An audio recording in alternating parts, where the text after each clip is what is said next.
stay tuned. Hi, Elisa. How are you? I am. Oh, there we go. Now we are live all across. Thank you so much, Elisa, for joining us. So today is all about the questions. So if you have any questions regarding um, real estate, mortgages, economy, whatever it is. We're not economists, but we do follow very closely the economy because we want to make sure that you know what's going on, especially if you are planning to do anything. It's very important for us to know where we are at, where we're going, and what's gonna happen. Elisa, how are you? I am doing great, I great, think I and have too much energy today. amazing expectations for tomorrow. Tomorrow release for the drop in interest rate. So Carla asked me earlier what I think the interest rate will be dropped. As you know, they have been dropping for 25 points each time. And all the media is speculating for 50 or 75 points. So I think it's going to go 50 points. I don't know. You think it's gonna go 50 points? I think it's going to go 50 Well, because they already tried 25 and they saw how the market has been reacting. So I don't think they'll go to 75 because that's too, how would you call it, aggressive. yes. But I think Sometimes Canadians tend to be passive aggressive. So that's why I'm pushing for the 75, but you for sure, I are. think 99% that is going to be 0.5. But just because the inflation went down to 1.6. However, the only thing that makes me think that is going to be 0.5 is because the unemployment actually went down instead of up. So that's a huge part of the equation as well. So you might be right with the 0.5. I'm just, daydreaming with the 0.75. Who knows? Okay, It's all only right. let's see what happens tomorrow. It's less than 20, it's less than 24 hours anyway. Let's see what Yes. they have to unfold. Guys, for those who are not following this like we are, like we're real nerds Oh my following this God. this this number. Yeah. In May, it dropped. Remember last year we were as high as 8.1%. It's like a huge number, 8.1%. Exactly. This Exactly. went 2.9% down, the inflation. Then in June, 2.7. In July, 2.5. In August, 2%. And this September, 1.6%. So this is very low. And what Carla refers to as that we are all afraid of a deflation, which is also not a positive situation. Deflation or inflation, Exactly. they are not a positive things you want to have in the economy today. So let's see what happens tomorrow. Exactly. Exactly. Let's see what's gonna happen with interest rates. I think in my opinion is that the variable rate is going to go down, and I also think that is going to be progressively going down also the fixed rate. So as I have mentioned before in other lives, just keep in mind that I have multiple clients calling like, the rates are going down tomorrow, the rates are going down tomorrow, and I'm like, rates already went down. So here the trick is like, what type of rate are you looking for? If you're looking for a fixed rate, right now you can get even like a 3.99% for a 5-year fixed. And if you go for the variable rate, it's a much higher rate. It's around like 5% or so. So it really, truly, truly, truly depends what you are looking for. So here my best suggestion is to have an strategy.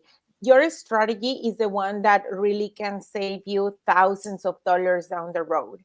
As I have mentioned before, I think it is a phenomenal time if you are prepared to buy a home.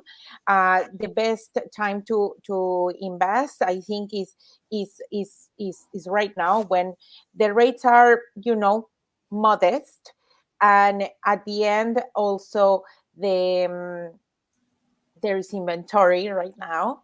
There is less competition right now.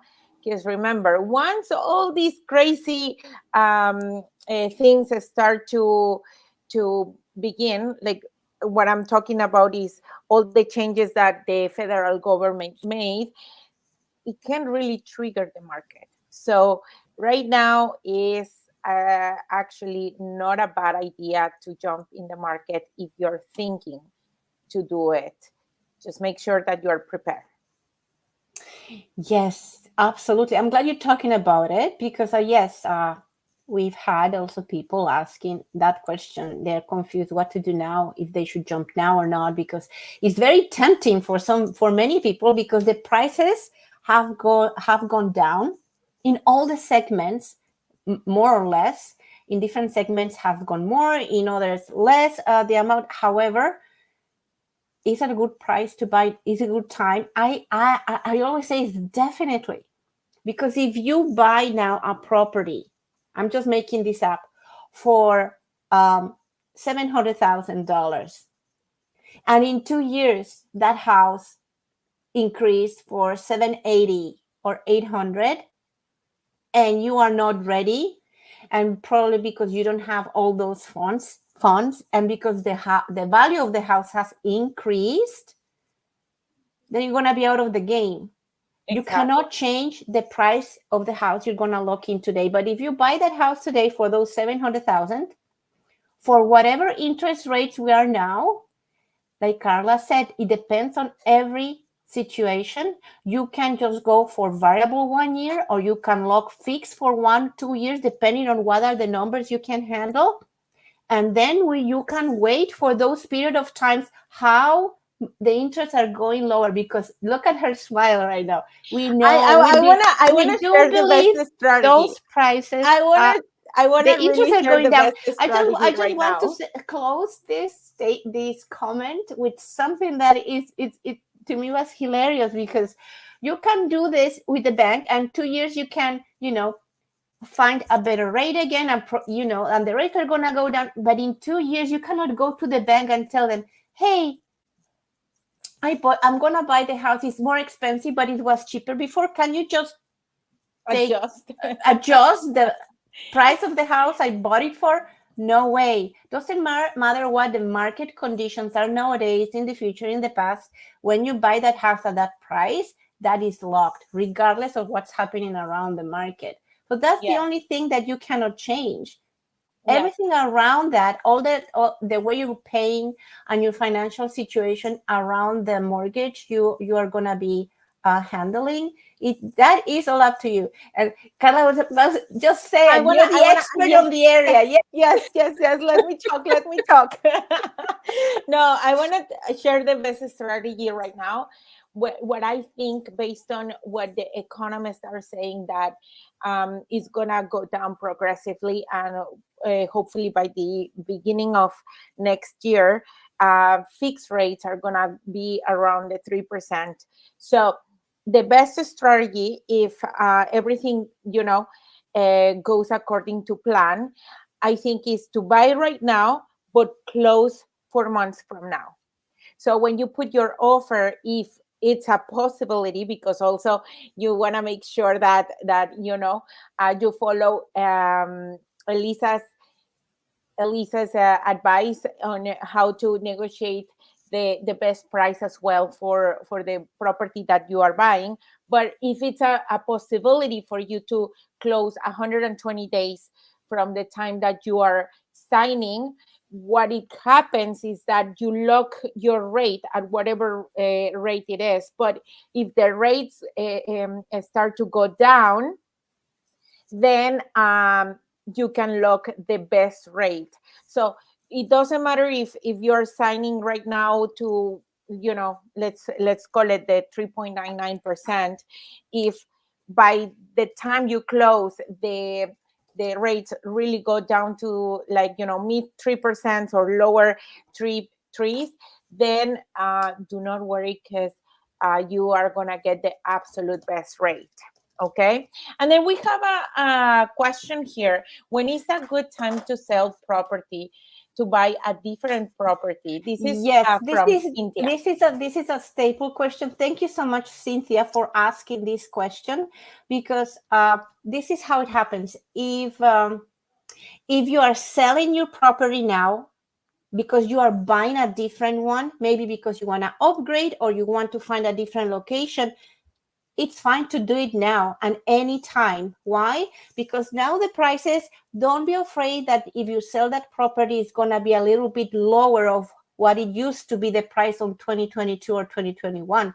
Because when you're buying the property at the same time within the same months, you're going to also buy that property cheaper.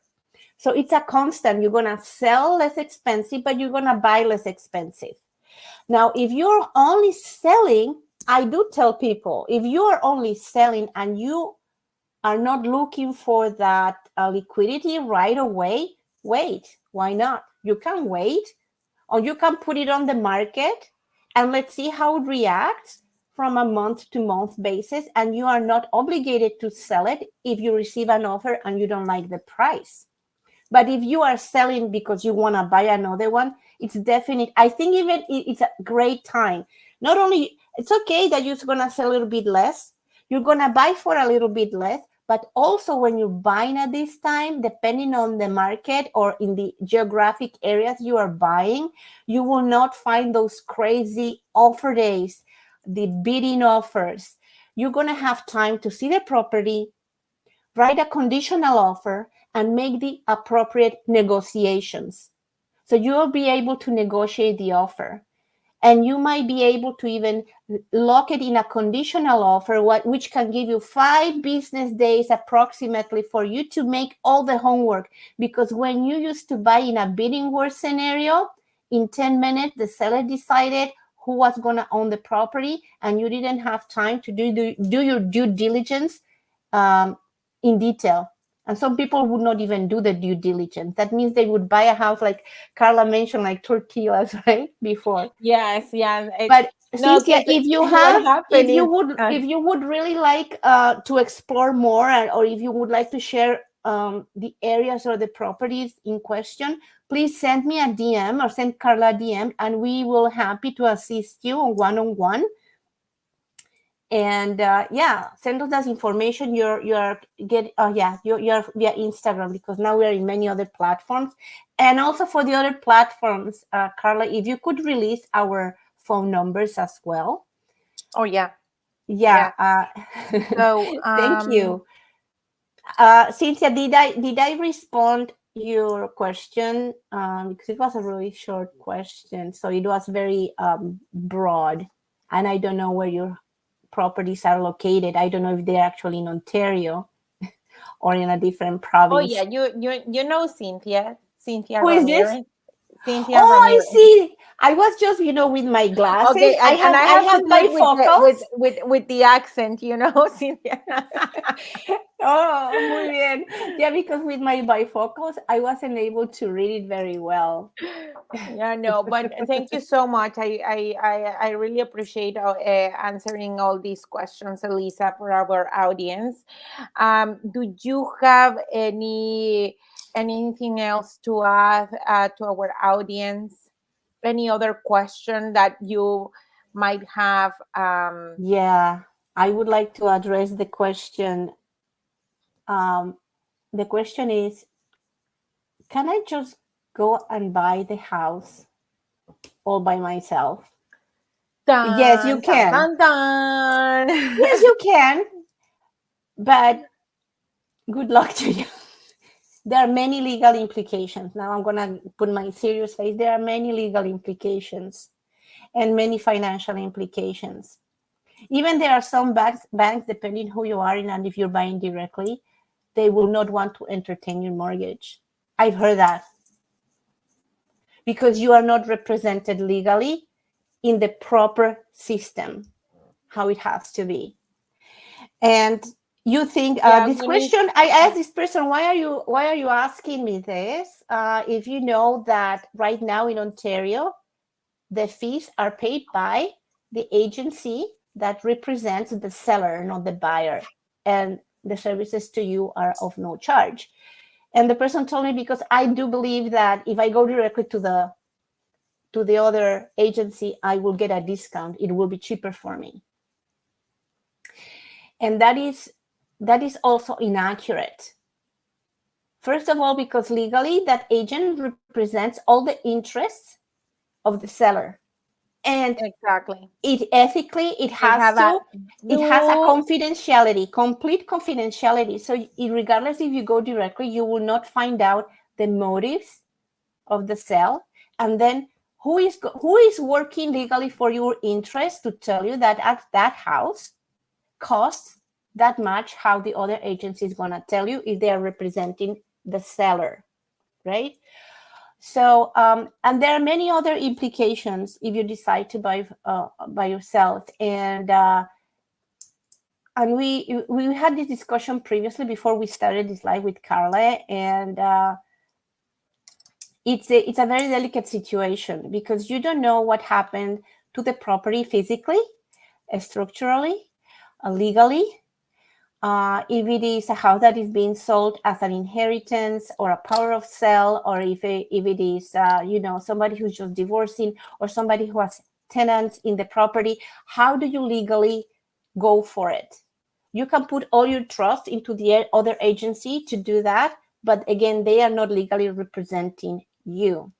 Exactly. Right? And right now you have nothing to lose if you are helped or represented by a buyer's agent. Right now in Ontario, we don't know what's going to happen next year because I'm just gonna tell the motive of somebody like trying to sell you the house that they are selling for their client, because they want to double end the transaction. They want the seller to pay them and they want the buyer to pay them.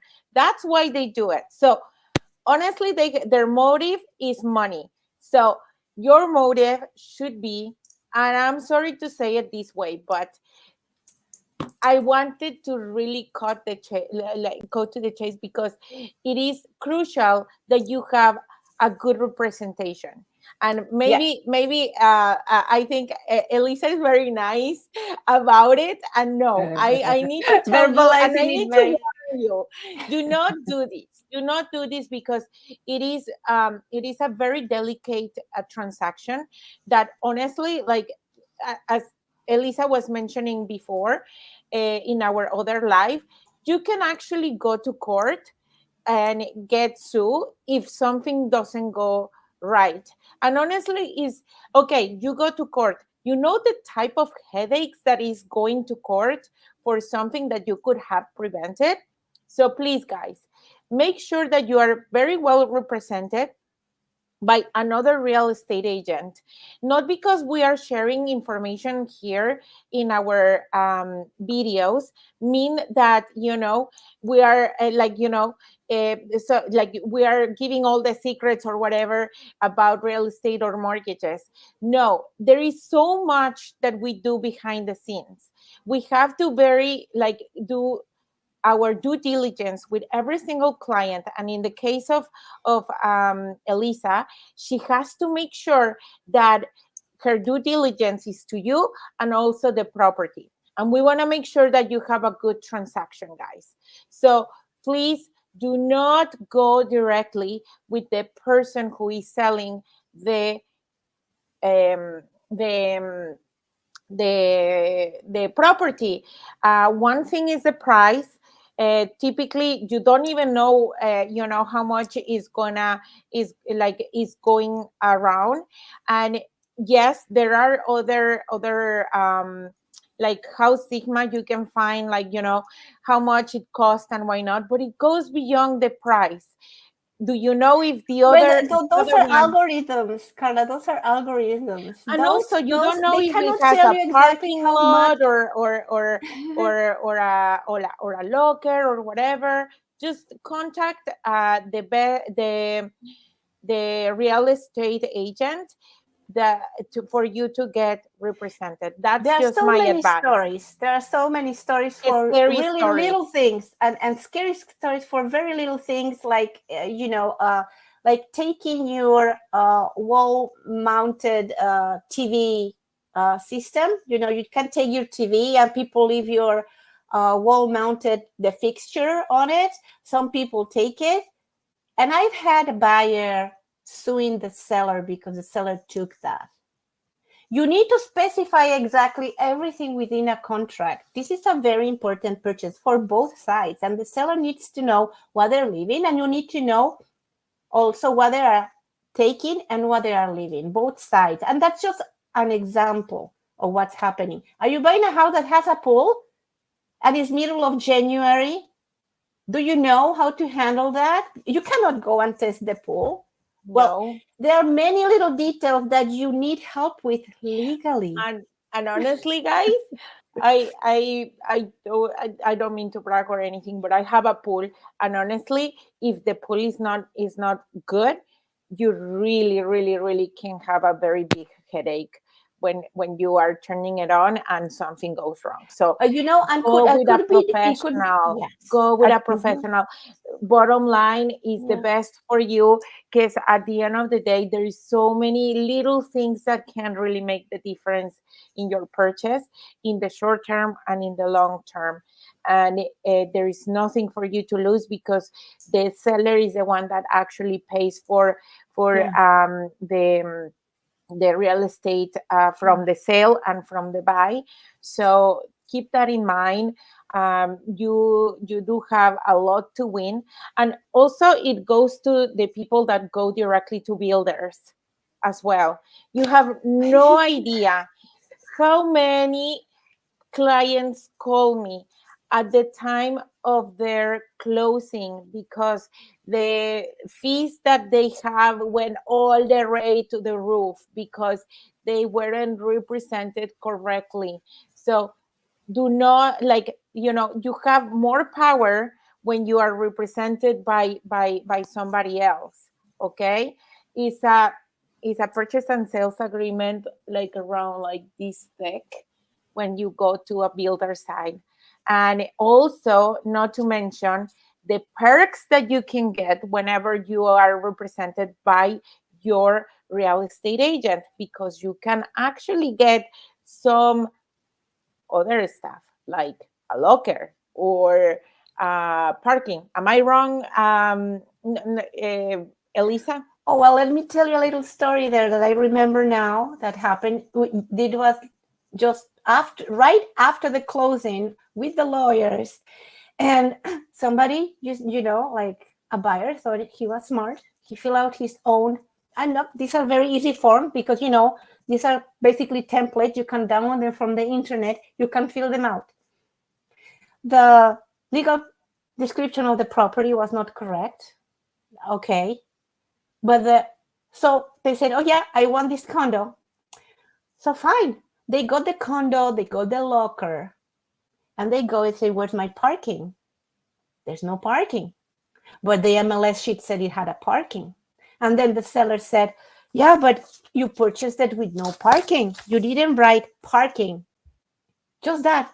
He didn't put the sign on parking. So the seller thought, okay, they don't want a parking, and they sold the parking separately. Right? $80,000 less, right? And they still sold the condo at the price listed. And that had to include parking, right? So normally, Carla and I were in the industry doing this day in and out, so we can see in all these forms what is missing, what has to be done, what we have to make sure. Normally, the other agency was, hey, you didn't include the parking. Do you still want it?